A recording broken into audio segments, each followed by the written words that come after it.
Level 1. The Grenadier. You are 19. 3 months ago, you were working a machine press in a factory outside Stuttgart. Now you are standing in a trench somewhere in Belarus with a Carabiner 98K, 60 rounds of ammunition, and a mass-produced uniform already coming apart at the seams. You make roughly 15 Reichsmarks a month in base pay, less than you earned at the factory. But the Reich provides food, lodging, and ammunition, so technically you are not losing money. You are just losing everything else. Your squad has 10 men. You know 3 of their names. The Unteroffizier running your section doesn't encourage you to learn the others. Half of them will be dead or transferred within 6 months anyway. Your job is simple. Follow orders. Carry your rifle. Don't freeze. The thermometer reads -36. Your boots are too tight for extra socks. They get wet during the day and freeze solid at night. You stuff newspaper into your jacket for insulation. A man in your platoon loses 3 toes to frostbite. The medic cuts them off without anesthetic and without washing his hands first. Nobody has soap. The medic has not had soap in 2 weeks. You survive the winter. That makes you statistically unusual. You are promoted. Level 2. The Gefreiter. You are 20. 1 year of combat. You have been made Gefreiter, Lance Corporal. Your pay increases by a few marks. You are no longer the new man. You know things the replacements don't. You know which officers are careful and which ones are reckless. You know to sleep with your rifle inside your coat so the bolt doesn't freeze. You know to trade cigarettes for bread with the supply troops because the supply troops always have bread and always want cigarettes.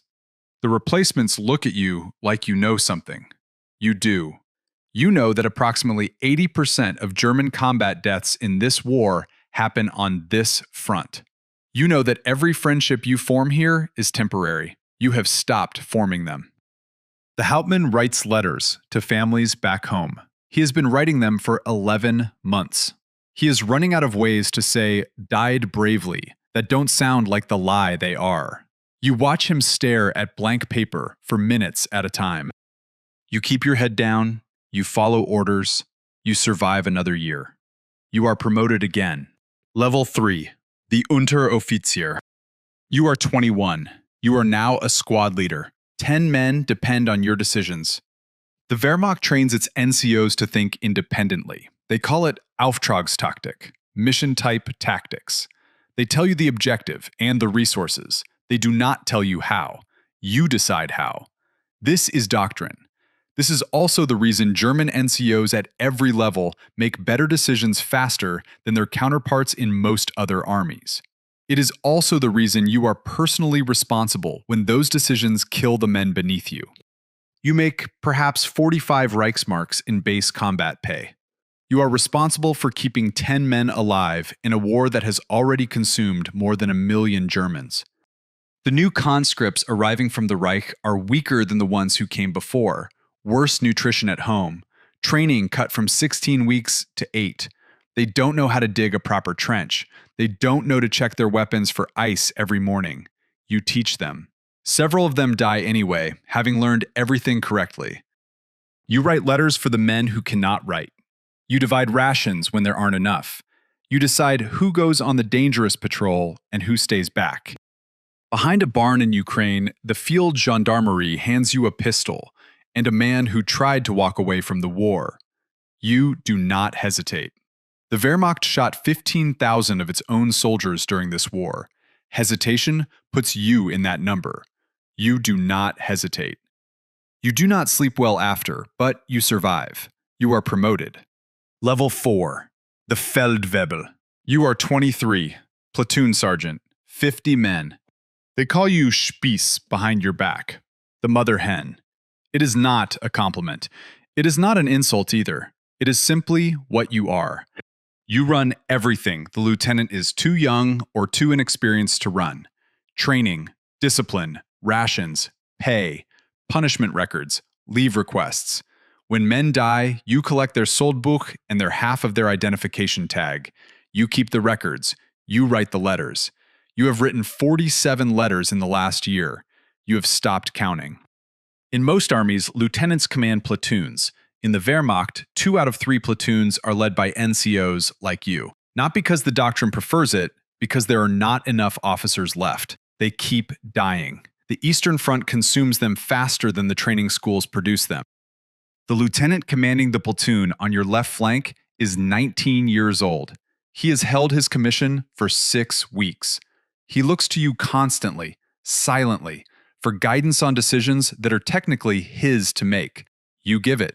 You keep him alive as long as you can. He is killed at Kursk by shell fragments to the throat. You write the letter. You do not cry. You stop doing that somewhere east of Kharkov. They recommend you for officer training. You decline. Officers die faster. You have seen the numbers. But the Wehrmacht doesn't care what you want. Level 5. The lieutenant. You are 24. They made you an officer. The Wehrmacht needs lieutenants.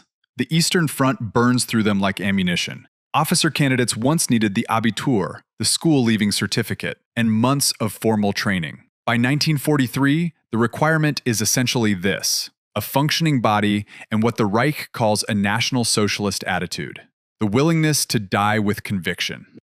You lead a platoon. Then your Hauptmann takes a bullet outside Kharkiv, and suddenly you are responsible for a company, 180 men, most younger than you, all of them watching your face to see if you are afraid. You learn to keep your face empty. You learn to read artillery coordinates on a map in the dark. You learn to write reports that describe catastrophic retreats in the language of tactical adjustments. You learn that the Wehrmacht has replaced the officer corps an average of several times over by 1944. The uniform you are wearing has been worn by dead men. In June 1941, every soldier in the Wehrmacht swore a personal oath to Adolf Hitler. Not to Germany, not to the Constitution, to the man. That oath was the chain. And it holds even now, when the maps show nothing but retreat, when the replacements are 16 years old, when the math of this war has become impossible to argue with. You keep fighting because the oath says you keep fighting. That is what the oath was designed to do. You are promoted. You didn't ask for it. Level 6. The Oberleutnant. You are 25. First Lieutenant. You are the operational brain of your company when the Hauptmann is incapacitated, absent, or dead, which, on the Eastern Front, is more often than the paperwork reflects. You manage the lieutenants beneath you. You coordinate with the battalion staff above you. You are the membrane the orders pass through in both directions. You have learned something about fear that no training manual discusses. It is not the moment before combat that destroys men. It is the waiting, the hours before, the silence after. Men in your company have stopped writing home, not because they have nothing to say, but because they have realized there is no adequate language for what is happening to them. You understand this. You stopped writing home yourself 6 months ago. You survived the summer offensive. You survived the winter retreat. You are promoted. Level 7. The Hauptmann.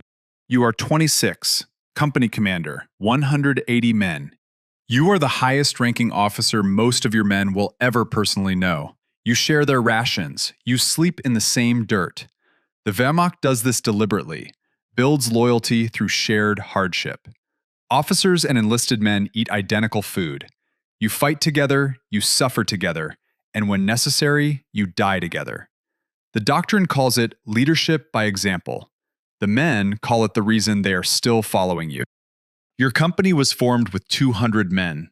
It has been replaced in full 3 times over. Same unit number, same flags, different faces. The men have stopped learning each other's names. They stopped learning them when they noticed that learning a name meant grieving a name 2 weeks later. The Eastern Front has killed over 4 million Germans. You know this not because you read it, because you have seen it, not as a statistic, as a field. They transfer you west before the Allied landings in Normandy. You are alive. This is notable. Most Hauptmänner who started when you did are not. Level 8. The Major. You are 28th Battalion Commander, 800 men. You have survived longer than almost anyone who entered this war at your rank. That is either skill or luck, and you have long since stopped trying to determine which. June 6th, 1944. The Allies land in Normandy. Your division loses senior officers in the first weeks. Killed, wounded, captured. Rommel is struck by a strafing attack in July, his staff car thrown off the road. The man who built the defense of the Atlantic Wall lies unconscious while his wall is being dismantled. You coordinate between company commanders. You request artillery that arrives late or not at all. You write reports explaining why your battalion is retreating, again. By August, your unit is combat ineffective. More than half your men are casualties. The replacements arriving are 17-year-old Hitler youth with 2 weeks of training, and men older than your father conscripted from factories. You receive orders that make no tactical sense. You follow them. Generals who question Hitler's orders are relieved or placed under investigation. In July, Stauffenberg's bomb fails to kill Hitler. Within days, 7,000 people are arrested. Nearly 5,000 are executed. The Wehrmacht replaces the military salute with the Hitler salute across all formations. You raise your hand at every assembly. You follow orders. This is what the oath requires. This is what staying alive requires. You cannot always tell those two things apart anymore. Level 9. The Generalmajor. You are 35. General. A division on paper, 12,000 men. In reality, half that. Hitler has been personally commanding operations on the Eastern Front since December 1941. He has fired dozens of corps and division commanders who displeased him. The competent generals learned not to displease him. Some of the very competent ones took cyanide rather than continue. The mathematics of those choices are not complicated. One German general dies every 2 weeks. You count them. You attend their funerals when there is enough to bury. The war is lost. Every senior officer knows this. No senior officer says this. Saying it is defeatism. Defeatism is a capital charge. The machine runs without anyone needing to believe in it. You sign orders. You send men forward.